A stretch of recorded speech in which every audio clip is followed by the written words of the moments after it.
Hi, everybody.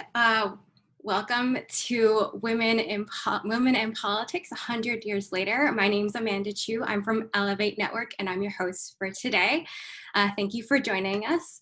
So just in case you didn't know, Mobilize Women is a movement based on Ellevate Network's purpose of achieving equality for all. We work towards equality by giving diverse voices, particularly those of women, a seat at the table where decisions are made. For those who are not familiar with Ellevate, we're a coalition of ambitious, supportive women and allies who show up for each other and mobilize to change the culture of business. We believe that no matter what your goals are or what your challenges you're facing, having people you can turn to is invaluable. Today, we believe that highlighting diverse voices, opinions, and stories are even more important than ever. During these challenging times, we couldn't host our usual full-day summit, so we put together something perhaps a little better with a week-long virtual experience. If you haven't already, you have 2 days left to register for events where you'll have a chance to engage in candid discussions with some of today's most thought-provoking leaders. Then, in our signature events, you'll get a chance to meet and develop relationships with other people who, like you, want to use their power and influence for equality. Because our community is the largest of its kind, we know that navigating a sea of faceless connections is a waste of time. That's why we strive to prioritize creating the real, authentic relationships that can make a difference in your future. This is achieved by making sure that all of our programming, from our local in-person events to our 12-week squads program, and of course through our virtual events, that you'll get the opportunities to meet and grow relationships with those who can support you, all the while brushing up on topics that are relevant to you. Today, Mobilize Women is no exception. Our capstone event lies at the center of our mission. It's through Mobilize Women that we take the time to reflect on our own journey, commit to making a mark on our workplaces, and to using our voices and power across the community at large. Because change doesn't happen at the wave of a magic wand. It's up to all of us. During today's session, we'll be joined by incredible speakers, so be sure to stay tuned until the very end, where the questions you've put into the chat will be answered. So throughout the session, please use the chat to engage with each other, our speakers, quote cool things that you hear to amplify the message, drop helpful links to life-changing books, websites, and apps. Also, you can click CC or closed captions icon to turn them on. If there are ever any instances where you need to privately message the Ellevate team, we're identifiable as the host and co-host of this session and have Ellevate in our names. As a reminder, we are recording this session and streaming to Ellevate's Facebook page. The recording will be available on the Ellevate site for your watching or rewatching convenience. And don't forget to get social by using hashtag #MobilizeWomen to share what you're learning. We're big, we're global, but we're in this together. Last but not least, and very much related to this session, we've partnered with the Civic Alliance, a growing nonpartisan network of more than 130 member companies that have come together to champion civic participation, meet the unique challenges of the 2020 election, and build momentum for higher voter turnout this November and beyond. Remember, your voice and your vote matters. Text Mobilize to 26797 to get help registering to vote, make a plan to vote, and keep track of voter deadlines. Before we get started, let's set the stage with an important announcement, or message, I should say, from Senator Kirsten Gillibrand, who unfortunately couldn't be with us today.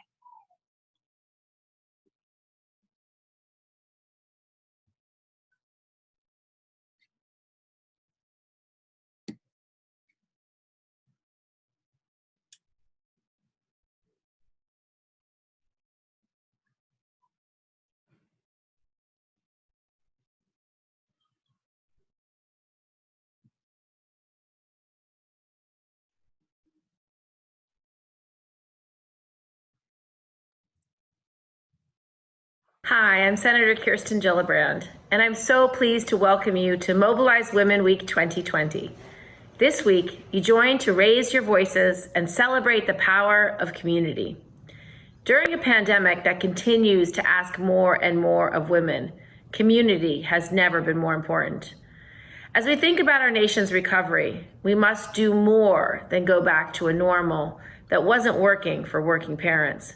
Building a new, supportive workplace culture is a responsibility we all share, and I'm so looking forward to hearing the ideas and solutions that come from these events.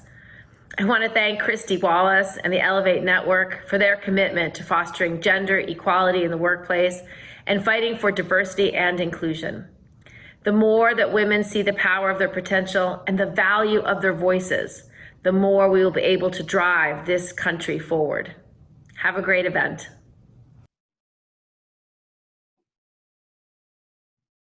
Hi, I'm Such an incredible way to kick off this event. So thank you so much again to Senator Gillibrand. And like she said, community has never been more important, and we must do more than going back to the old normal to drive this world forward.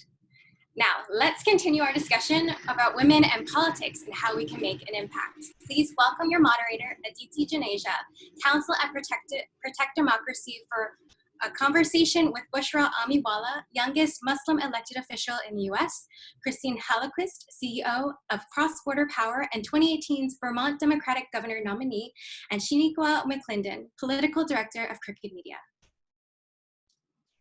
Thank you, and welcome to everyone. As Amanda said, you should certainly feel free to put any questions you have in the chat, and we will try to get to them as we are going. I'm really excited to have this conversation with all of our guests, Christine, Bushra, and Shaniqua. The first question I'd love to pose to Christine and then to Bushra is, what made you decide to run for office? You know, being that I'm a transgender woman and I spent most of my life in hiding, I became very hypersensitive to issues in terms of judging people for things other than who they are. And I never saw politics in my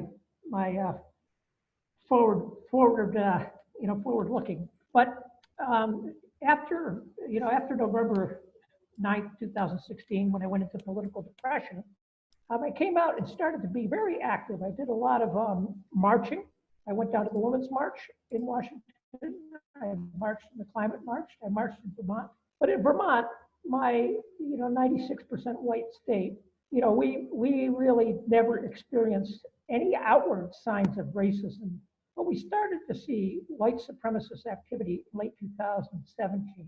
Then in January 20th, I was down at the state for a youth march, and I listened to these 4 young women. They were seniors in high school. They were doing slam poetry, and they called themselves Muslim Girls Making Change. And I listened to those girls, and I cried.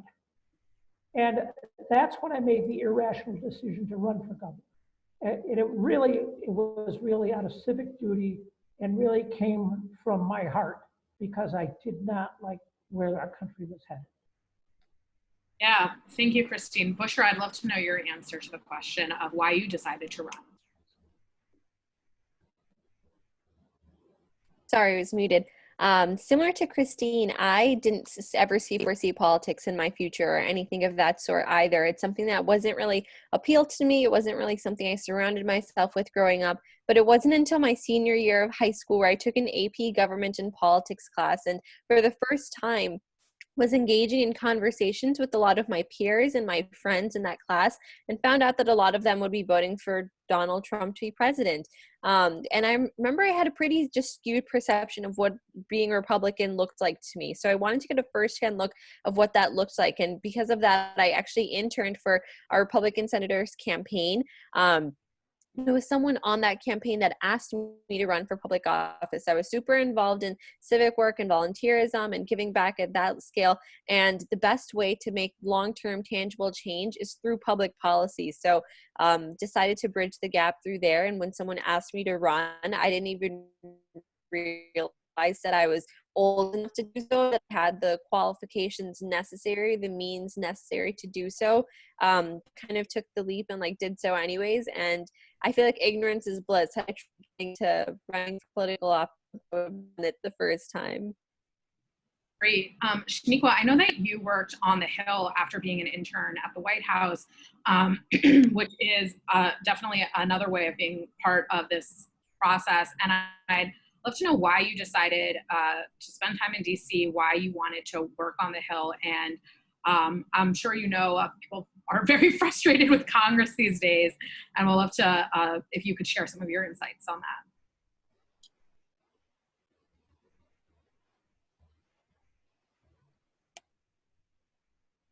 Sorry about that. Frustration with Congress is why I left the Hill, but why I initially decided to go there. I was interning at the White House when the Affordable Care Act was passed, and that was a very cool experience.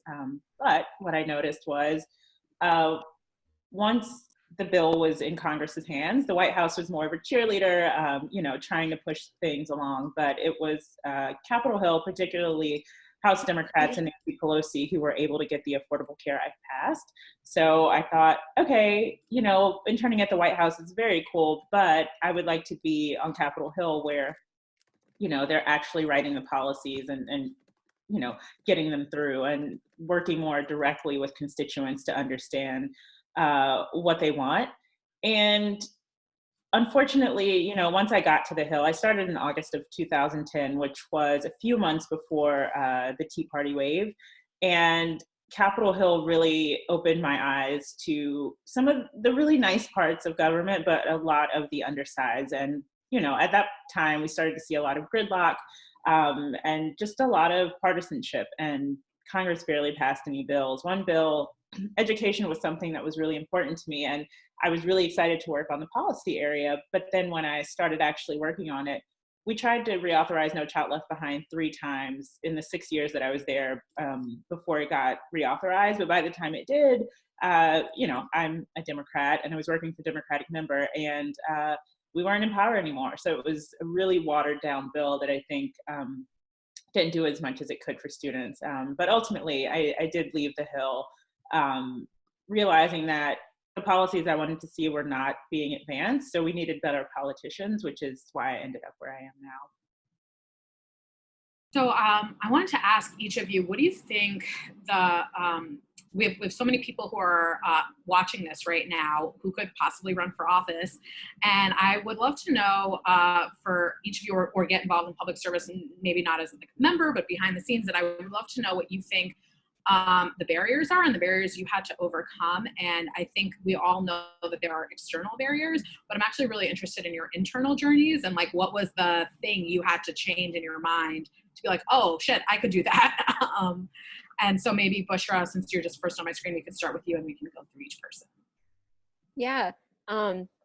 For me, I think the internal barriers were just like all of the insecurities I had, and the inadequacies that I felt in terms of serving at this capacity and at that scale. And I think my age had a lot to do with it, where I was like, every single time where I think something would come up that perhaps I wasn't as well versed in, I would always think to myself, well, is this because I'm like not old enough or like not as experienced as someone else? Is that why I don't like know what's maybe like I'm not or know this, or is it just something in general that like you have to just take a bit more time to learn something on? So I feel like that's something that was always lingering in the back of my mind, and that was something that I held internally, but externally it was almost conveyed by others as well. And it was sort of like my weak point from both sides. But the best part about overcoming that was I realized that me being young was actually one of my strengths. Like people loved that I brought this fresh perspective to the table, that it was like this young, youthful voice. And because of that it actually gave me a lot more clout and publicity and but also attention, and with that it was just generated a lot more excitement for people as well to see something like that. So it's so funny because what was my insecure point, my weak point, was people would also in the beginning say to almost put me down. My age was something that was used to my advantage later on too. So I think there's just facets of your identity that sometimes can be that weakest point, but doing something in spite of your insecurities is all the more impressive to be done with that anyways. So that's probably what my biggest learnings and takeaways from that would be. Great. Shaniqua? Yeah, kind of in that exact vein, I grew up in a low-income single-parent household, and working on Capitol Hill is, you don't make a lot, but the people who work there have a lot. So when I got there, I felt like I didn't know anything about politics. I had this White House internship. Like a lot of people, Barack Obama just really inspired me to get involved, but I was not well versed in all these issues, and I was supposed to answer the phones, talk to constituents, and field their questions and a lot of their frustrations. And my coworkers, a lot of them had political ties back in the state that I'm from. I'm from North Carolina, or they had just been in this space and were really comfortable. And on the low income part of it, people wear suits every day on Capitol Hill. They're dressed to a T, and I was trying to piece together my outfits best I could to look as nice as I could. And those insecurities never really left me. And then I went to Harvard for grad school, and they just like compounded even more. And I remember speaking to a woman who had grown up poor. She had gone through the Kennedy School as well, and I talked to her about my insecurities about speaking up. About my life experiences and how they related to policy, but but feeling insecure about even sharing those life experiences. And she said to me, you're no less than these people. You're not less, you're just as smart as them. And just because what they know came out of a book doesn't make it more valuable than what you know from your life experiences. And that has just stayed with me, and really it's made me reflect on the fact that, yes, when I was working on Capitol Hill and got to weigh in about policy decisions that my bosses were going to make, those were from my experiences. And I would beg to say, no one wants policies made solely based on what data someone is able to pull out of a book, because people's lives are real and their lived experiences, and those are the things that we need to respond to.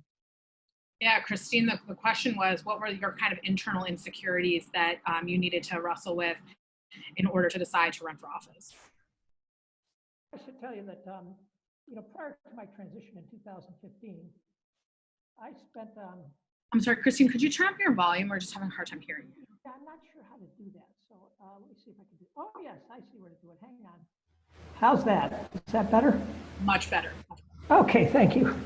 All right, so I'll start from the beginning. I transitioned in 2015, and I was a CEO of an electric utility, which is like one of the most macho businesses that exist. I always said, God, why couldn't I run an artist colony and transition in an artist colony? So I spent 5 years preparing for that transition.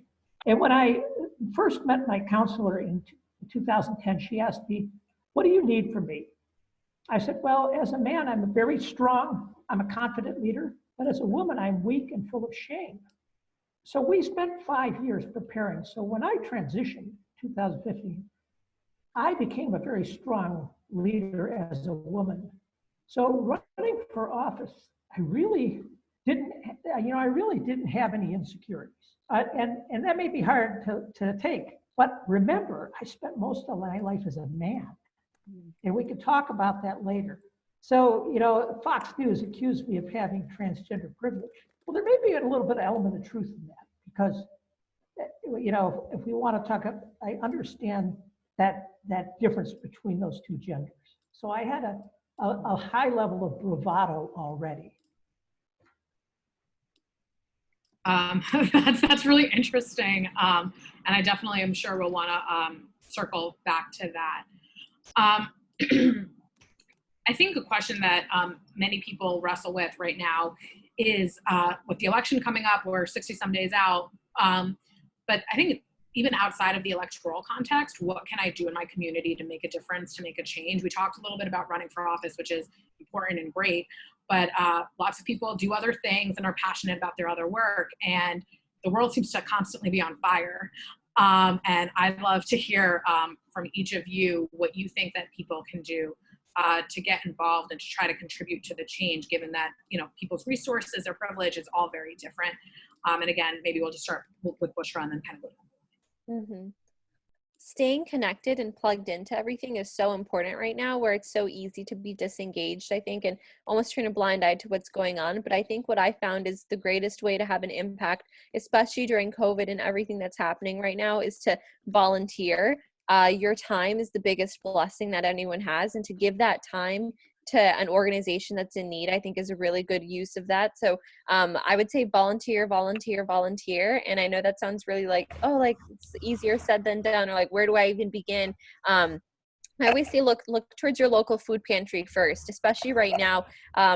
They are truly struggling. I think, especially in my local community, I found that the need for that manpower and that human power is so needed, where there's a lot of work to be done, where we're doing food deliveries and, you know, people are still in need, and like all of that resource is one that is constantly chugging away, and like I think that sort of manpower being plugged into that is definitely key. So I would say volunteer your time. I think postcards to voters is so important. So I always say that if you yourself are voting and are in tune with that, that's great, but make sure that your sphere of influence and people in your social circles and networks are also going out to vote. And if they are as well, then like people in others neighboring cities and counties, I think writing postcards to those eligible voters is super important and impactful as well. And it's a really good use of your time and something you can do from the comfort of your home. And I think it's something that like I think is really fun, because I don't really write postcards that often, nor do I receive them all that often either. I feel like I was just in that generation that just does that emails everything.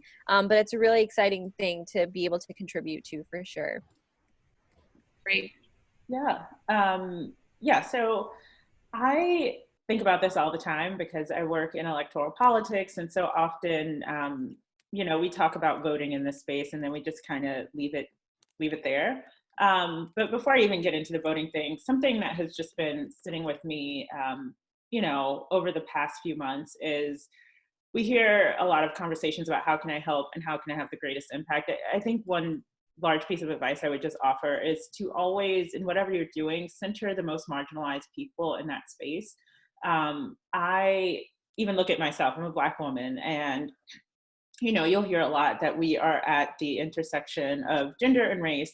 And so, you know, if you center Black women, you can always, you know, lift all, I always mess up these little sayings, you know, lift all boats. Yes.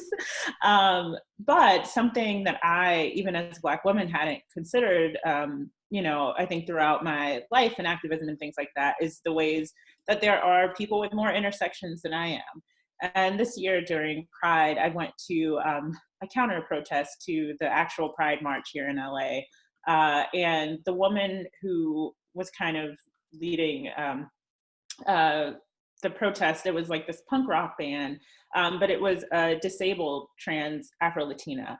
And I was like, that is a lot of intersections and, you know, a lot more than I have. And just hearing her say that she didn't want to be part of the actual Pride parade because they didn't have any cars for people with disabilities, and that she physically was not able to participate in it, just really made me think about the ways that I don't spend enough time centering people who have disabilities. And so I just want to throw that out there as we're thinking about the way we engage in spaces, to really make sure we're thinking about the people who have multiple forms of oppression, and that if we lift them up, all of us will be better off. And to that, I'm always going to talk about voting. I think voting is really important, but on top of that, not ending at voting.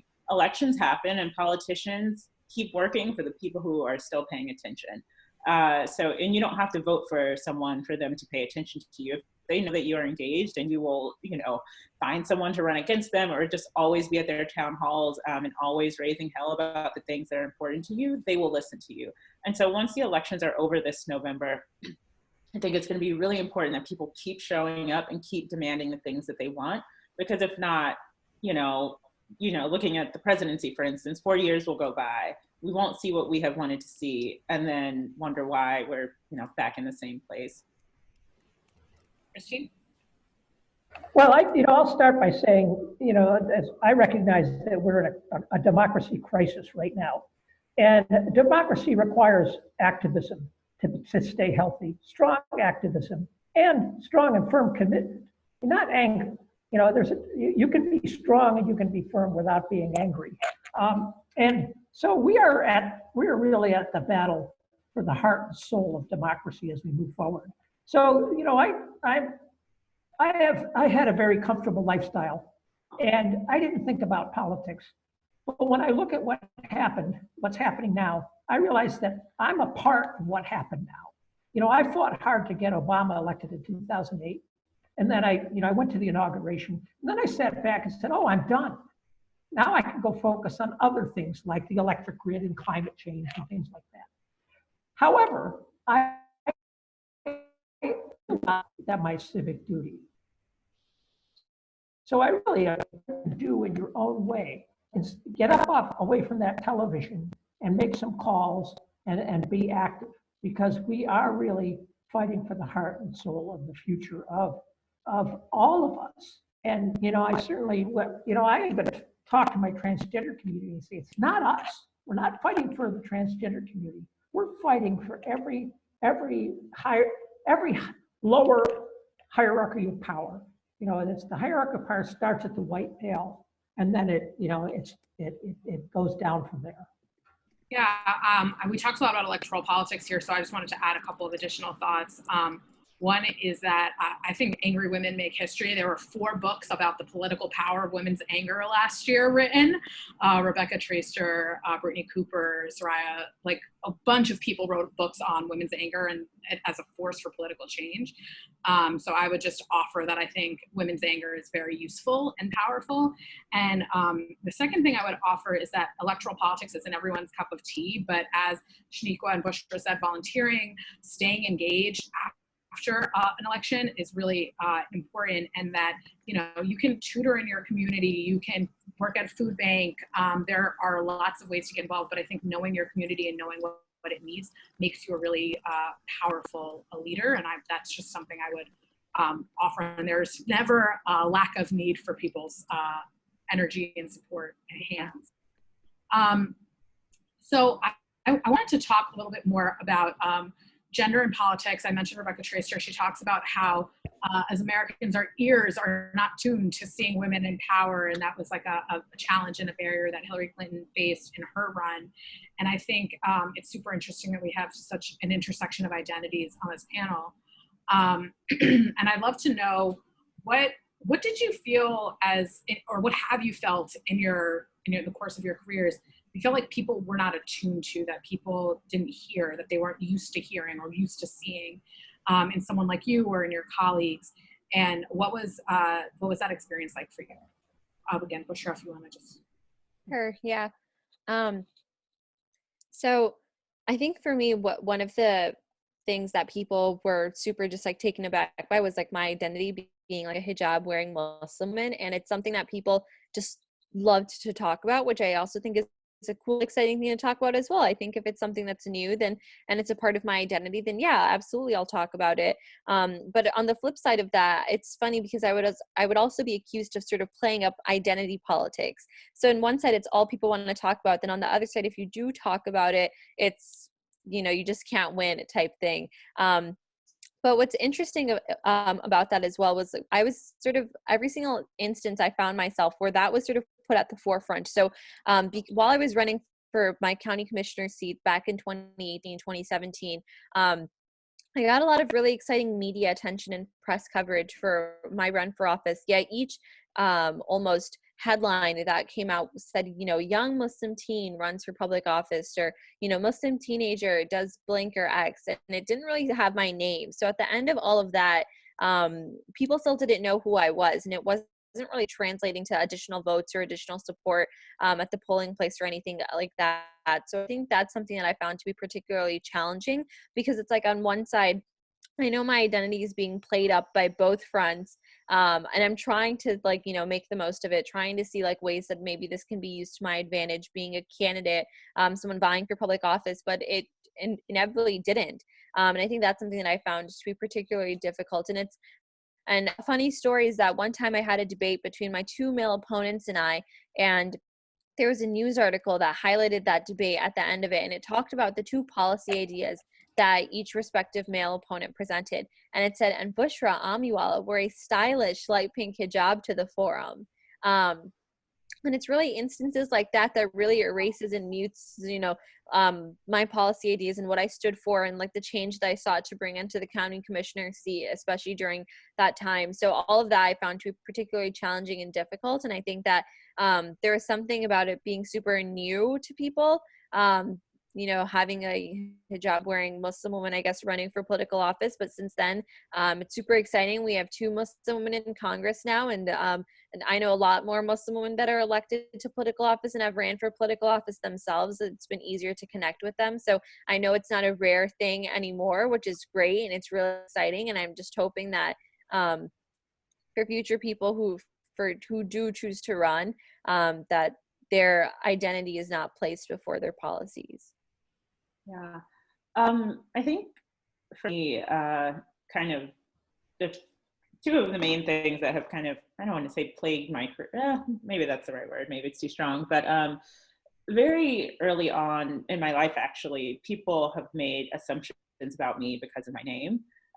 There are a lot of negative stereotypes associated with the name Shaniqua. I once Googled it and saw a definition on Urban Dictionary that was just awful. And because of that, I've spent like a lot of my life trying to be, you know, super professional and like come off as not too aggressive and things like that. So, you know, trying to figure out how to operate in that space in the political world was sometimes often.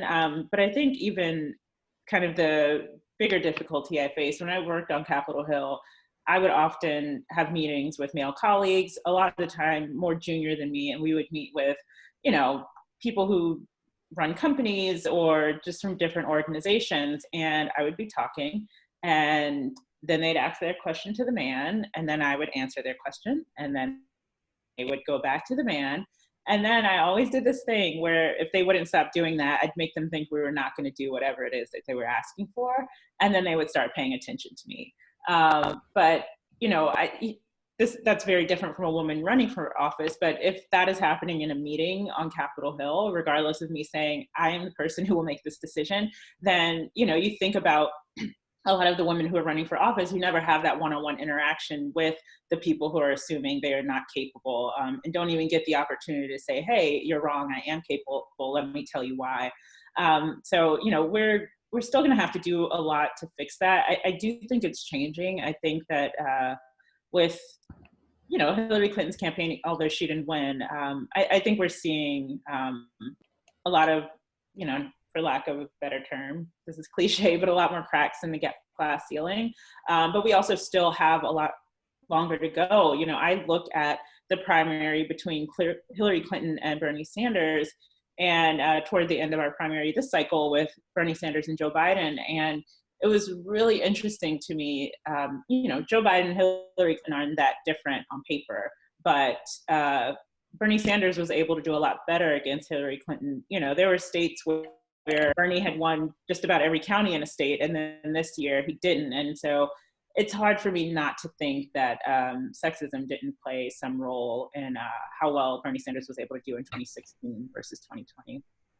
Yeah. Christine? Yes, you know, in the campaign, I heard a lot. There was a lot. I did deal with a lot of issues, but in fact, I got many death threats, and you know, I was proud to get death threats from the Proud Boys because that means I'm doing the right thing. But the point was, most of those threats were more directed to me as a woman rather than being transgender. I certainly expected to, you know, as we've got a national and international press, to get a number of threats. But it was interesting that most of them are the same things that I noticed are said to women by some of the, you know, the haters online. But I will say, you know, when we talk about trying to be heard, that's one of my first experiences in my transition. I was with a group of male CEOs, and I had said something in the morning, they didn't hear me. I said something in the afternoon, they didn't hear me. And then later on, someone, oh yeah, Christine said that this morning. My daughter pointed out, that's not transphobia, that's being a woman. So one of the things that I heard in the campaign, which was really interesting, was, wow, I expected you to be different. What they were saying is they expected me to behave like a woman. And when you know, all I wanted to be was a woman in life, but I realized, you know, that's not entirely true. There's, you know, we're fighting in a world, you think about the world we're fighting in, we're fighting against power, money, and testosterone. And if anybody questions that, you know, please go watch, you know, go get Rogers on Netflix, the story about ethics. This is what we're up against. So we have to be strong, and we have to fight for each other, and we have to amplify each other. But I did see, I will tell you one very interesting story. I expected to be attacked for being transgender. I didn't expect my first attack to come from the left, from the progressives. And it caught me off guard. I would start every campaign speech, and I still do it today if I'm going to do a talk. I say, I am a proud and out transgender woman. And that's all I would say, and I move right to policy. But what I was attacked about was I was running on gender politics. No, but meanwhile, my male opponent, who I can say I beat by a large number, he would be able to tell the story about he was a young man, and he hunted, and he did all these things. Yet I couldn't use that one line that I'm a proud and out transgender woman. Of course I could use it, but it annoyed people. But it really started with the progressives. So I would also say we got a lot of earned media. So, following up on that discussion about the hijab, it's earned media. What people heard was I always talked about policy, but I was happy to give interviews with any who's in the world who wanted to have a transgender interview because I could immediately move into policy. And so anytime you get that media, and if you look, if you watch Roger Stone's technique, he would say even bad media is good media. So if you know how to spin it for a good purpose. Now, of course, he didn't spin it for a good purpose. Yeah, I think this is all really interesting. And I think we've talked a lot about challenges and barriers women face. I also think that there are a lot of opportunities, as Bushra alluded to earlier, about how something that you might be insecure about or think is a weakness can actually be a strength of yours. And so I'd love for us to go through and have each of you share what you think some of the benefits of being a woman in the positions that you've had have been. And I think Christine articulated really nicely about how identity politics is a term that's used against people who have marginalized identities, but I thought it was really important that you said that men and people who are white and people who are straight and people who are able-bodied also have identities and they leverage them constantly. I think that no one has been a bigger user of identity politics than Donald Trump. And it doesn't really get called out as that. So I just thought I'd name that. But I want to talk both about and ask each of you to speak a little bit about ways you think your identity has been helpful, created opportunities, created ways for you to be in connection with people, be a voice for your constituents or for those who you're trying to elevate in ways that maybe otherwise wouldn't be possible. And also about community and allyship and how all that has worked for you. Again, kind of same order. Mm-hmm. I think that being a woman, I have been so grateful and blessed to have been sort of in conjunction and also in partnership with so many other women going through the same thing. Like there's just like an instant bond that becomes formed with them. And I think that it's really nice. It's like this unconditional support that comes from this unsaid, almost just again support that comes from just being a woman as well. And I think that that's something that's been really nice for me, especially while running for office, like finding other women who are also running for the first time. Like they were super supportive, always, liking, commenting on each other's like posts and everything and things of that sort. But I think one of the greatest advantages, in my opinion, of being a woman, and again, this is something that is just this higher degree and sense of empathy that we bring into the world and the way that we shape, the way that we view things as well.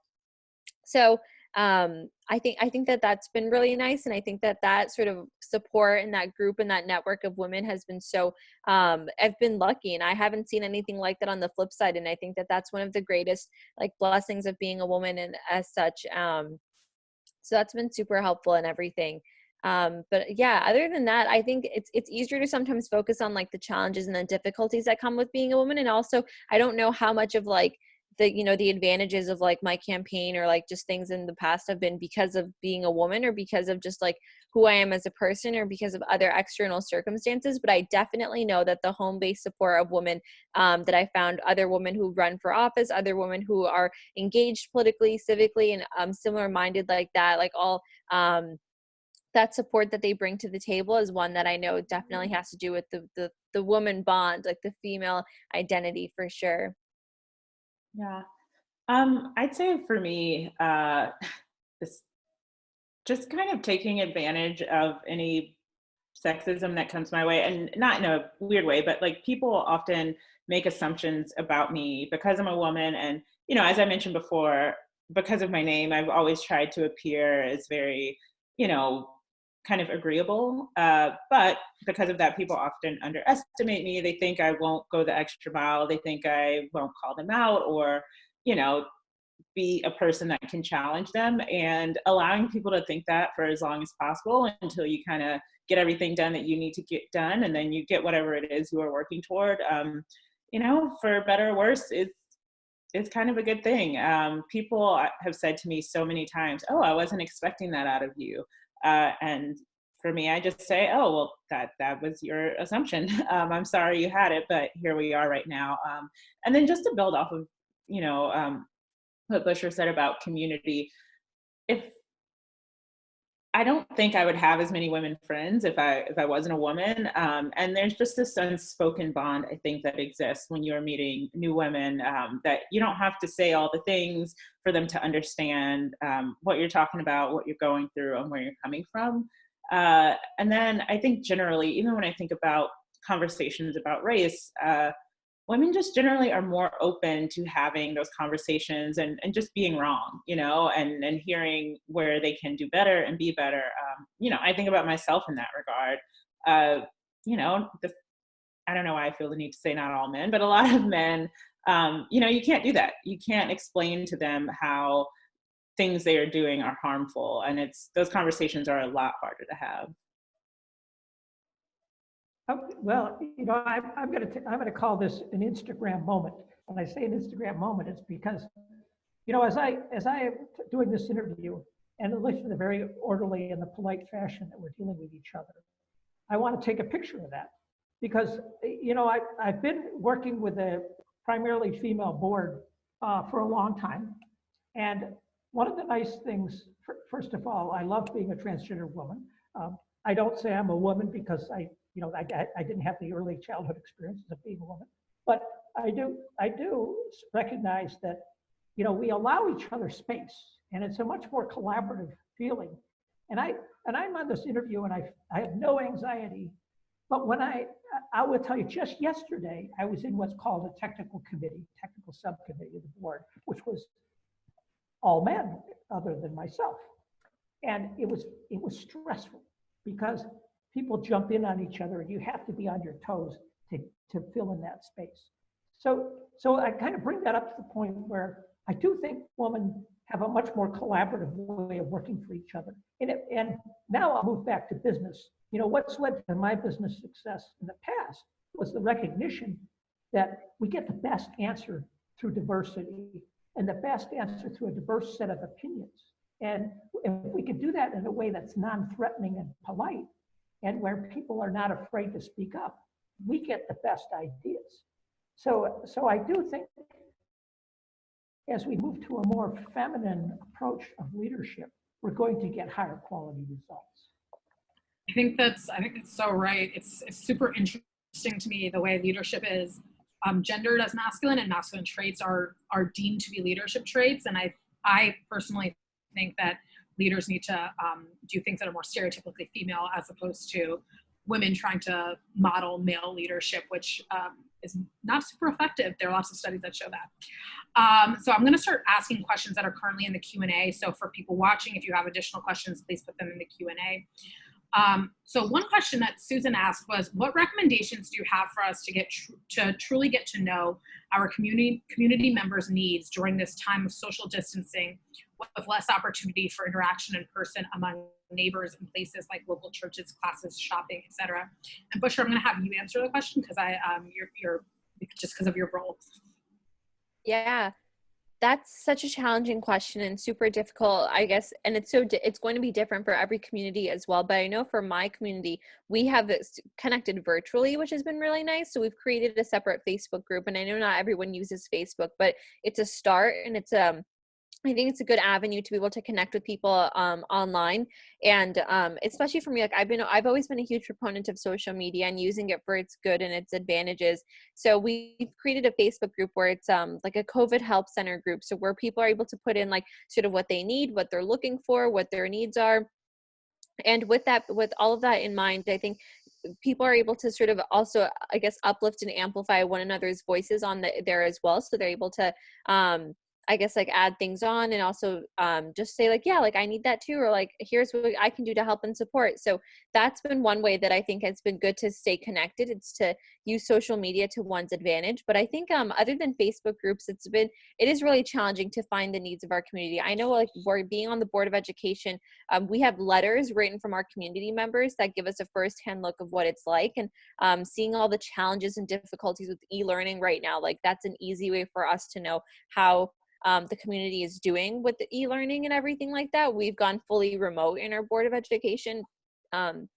So I think other than those two things, like I can't really think of like a creative means and avenues to truly stay connected with our board members and other community members. But I 100% think that the Facebook group thing has been super successful, and and when people create it, there's like a ripple effect. Like it's like you create it, you add 10 people, those 10 people add 10 people, and really it can grow super quickly like that. Yeah, I would also add that mutual aid networks have really popped up all around the country. And so I would like Google the name of your city or your town and the word mutual aid, and you might be surprised what you found. That's the way I've been most plugged in. Shaniqua, I'd like to ask you the question of what is the role of media in politics? What do you think needs to change, especially when it comes to cable news? Cable news. I think this week is a perfect example of kind of some of what is wrong, just generally actually with our kind of media ecosystem. When I think about the fact that we're in the middle of an election, I really think the media should be educating the public. And particularly when I think about cable news, they are doing the exact opposite. 2016 was a perfect example of that. A lot of media now, instead of reporting on politics and telling us, Joe Biden went to this place and talked about this issue. It's always, what are the optics? What are the political optics on this thing that someone did? And now everyone in the world is a political pundit. And, thinking about the Democratic primary, oh, I want to vote for this person, but I don't think they can win because I know how my neighbors will vote, so I'm going to vote for this other person. And they've just created this world where I think civic engagement and politics are now a bit of a sport instead of just giving us the information we need. And there's been a lot of conversation this week about the Hatch Act, which is supposed to prevent political activity while federal workers are working on the clock. And so the Republican National Convention is happening right now, and the White House, stuff is happening in the White House that shouldn't be, because the convention is a political thing. And there's been hot takes in the media that the American public does not care about the Hatch Act, so there's no need to make a big deal about it. But if the media was telling us about the Hatch Act and why it was such a big deal that it's been violated, not just during this convention, but so many times before, then maybe the public would care. And so I think the media plays a huge role, and I think they are failing and have been failing. And, I'm not blaming the media for Donald Trump being president, but they definitely played a huge role. And one last thing I'll add in about Crooked specifically, that is why our founders started the company. They thought the way the media was handling politics was, a lot of forced, not even forced, but like perceived objectivity that was actually just trying to balance a truth and a lie. And so they wanted to start a company where there could just be an honest conversation about what's happening. But the other part of that was the news is always talking about what's wrong. They don't tell people how they can actually get engaged and fix the things that they see are wrong, which is kind of the point of my job at Crooked. And, I saw this mentioned in the comments, so I'll just kind of plug it here, but we have a program called Adopt a State. And so if you live, for instance, in California or in a really blue place or even a really red place, and you want to get plugged in and help flip 6 of the states that will be really important to flipping the White House, you can go to votesaveamerica.com/adopt. And we send out specific calls to action every week that you can take for that state to help not only flip it for the White House, but the Senate, state legislatures, and the House of Representatives. Great. Christine, I'm going to tee up for you a few questions that are in the chat about running for office. I'm going to ask 3 questions, but they are all kind of in the same vein. One is, for someone who wants to get into politics but has no political experience, what do you recommend the first position they run for is? when it comes to running for elected office, isn't fundraising a huge barrier if no one knows your name? If so, how do we encourage everyday women to run for office if it's going to bankrupt us? And then the last was, if you're exploring for office, do you recommend reaching out to orgs like Run for Something, Vote Run Lead, things like that? Well, yeah, in terms of what to run for, I would say run for any office you think you can get into. To start out, and I've talked to a lot of people who are running for office, and sometimes they reach too high, and I admit I may have reached too high as well. But I did have a lot of earlier office experience with local, get involved locally. And if you look what's happened today, it was actually a strategy that started in the 80s in Reagan era for the Republicans to staff all these offices with people. And eventually you get to the point where you have power. So I would encourage everybody to run for an office that they can win and start there. Now, as far as fundraising goes, it's a huge challenge. Running for governor, I was supposed to spend 75% of my time on the phone making calls for money. I probably spent about 60%. I could have spent more time, but we're up against. Unfortunately, that's the reality of fundraising. You have to get over that fear of asking for money. And in politics today, it's expected. So unfortunately, money is big. And I'd love to see all of our like-minded folks, like we're on the phone with today or are watching today, get into politics to change some of these things. Citizens United was probably one of the biggest and most the most terrible things that happened, because Citizens United, treating a corporation as a person and allowing all this money is difficult to fight against when you're trying to run without corporate money. I ran without taking corporate money. So anyway, and then of course, yes, of course, work with any organization you can. One of the things that my campaign team did right away was set me down for training with the progressive campaign group. Had training at 4-day training in Washington. It was very valuable to work with those groups. We only have a couple minutes left, so I just want to give everyone a chance. If you have any closing thoughts, one takeaway you would want people from here to take. Maybe we have 3 minutes left, so each of you could maybe take a minute of any last thoughts, final takeaways.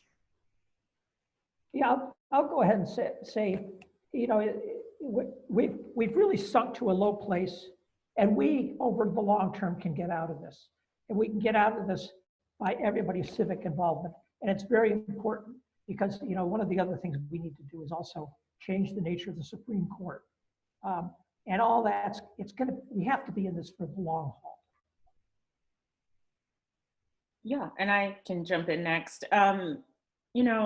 We have seen over this past week, honestly, for the past 4 or 5 months, if I'm counting correctly, a lot of protests in response to police violence and just racial injustice in general. And, those protests get a lot of coverage, but I think that they always end, at least the coverage of them, end at the protest. And as I was saying before, voting is one part of civic engagement. I think political protest is another part. And I just hope that everyone on this call today finds where they can fit into what I always refer to as the continuum of activism. You can protest in the street, that is one form of it, but there are also, giving financial contributions to people who are running for office, and not just federal office. Prosecutors are elected, sheriffs are elected. There are so many elected offices that we can kind of weigh in. If you are showing up to city council meetings, that's a form of activism.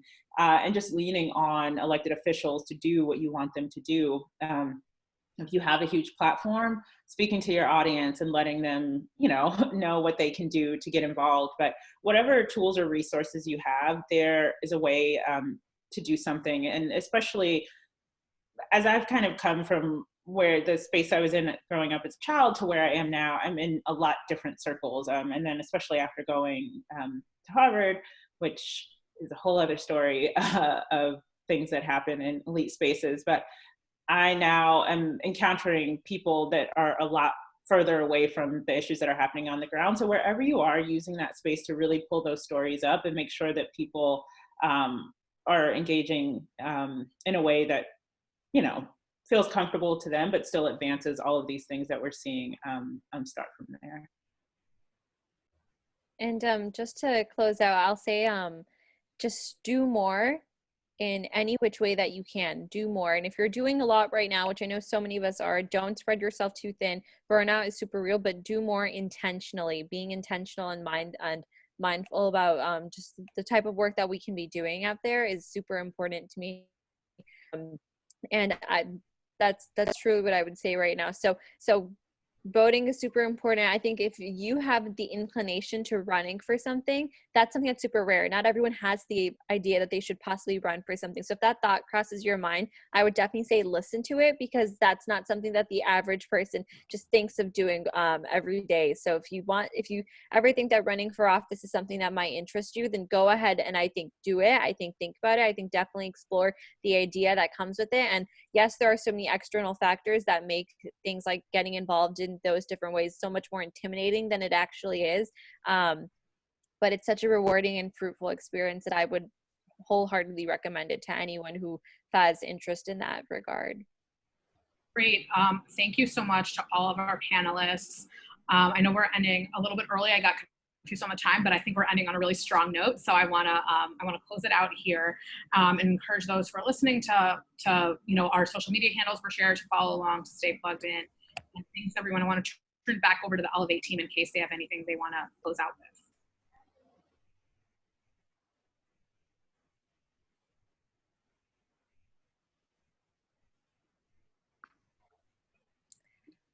All right, well, thank you, Aditi, Bushra, and Christine. Oh, my screen just switched, sorry about that. Christine and Shaniko, and of course, Senator Gillibrand, for a great session today. And thanks so much to all of you who joined this discussion. Remember, Mobilize Women will be taking place for the rest of the week, so mark your calendars for the next session. Invite your friends, spread the word on social media using hashtag Mobilize Women, and show some love. These conversations matter more than ever, and we want to reach as wide of an audience as possible.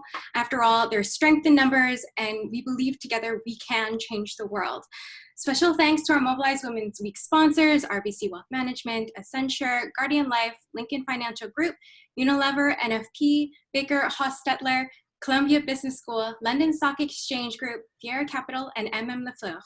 We greatly appreciate your support. Coming up, we have 2 sessions in a couple of hours, both taking place from 3 to 4 p.m. EDT. Hopefully I can see you at the Managing Your Unconscious Bias Roundtable, featuring Dr. Monique Harrison, a PhD, or at the Roundtable Holding Space for Black Women. If you haven't already, sign up to become a free member today and invite others at ellevatenetwork.com, and go to mobilizewomen2020.com to have a true Mobilize Women experience where actions speak louder than words. You'll find the Learn, Act, and Engage buttons for each sessions, which link to a bunch of great resources. Before we say goodbye, please again, don't forget to text Mobilize to 26797 to get help registering to vote, make a plan to vote, and keep track of voter deadlines. Thanks, everyone. Bye. Bye.